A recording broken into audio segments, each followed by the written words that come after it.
सातपूरला dengue आजाराबाबत जनजागरण मोहीम संपन्न। सातपूर मलेरिया विभागामार्फत सातपूर विभागात 7 जुलै रोजी डेंग्यू आजाराबाबत जनजागरण मोहीम राबवण्यात आली।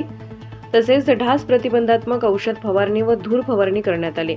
पावसाळी डबके, हौद, कमलकुंड, नवीन बांधकाम या ठिकाणी गप्पी मासे सोडण्यात आले।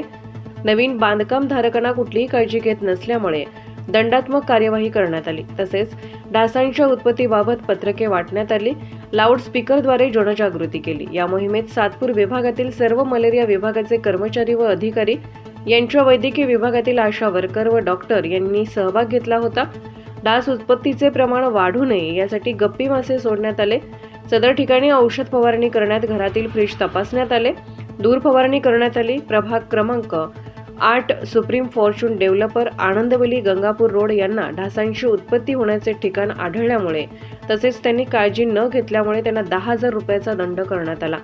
या कारवाईत वैद्यकीय अधिकारी योगेश कोशिरे तसेच मलेरिया विभागाचे अधिकारी नारायण जाधव यांच्यासह कर्मचारी व आशा वर्कर यांनी सहभाग घेतला होता। नागरिकांनी ढास उत्पत्ती वाढणार नाही याची काळजी घ्यावी असे आवाहन प्रशासनाच्या मार्फत करण्यात आलेले आहे। लोकविचार न्यूज, नाशिक।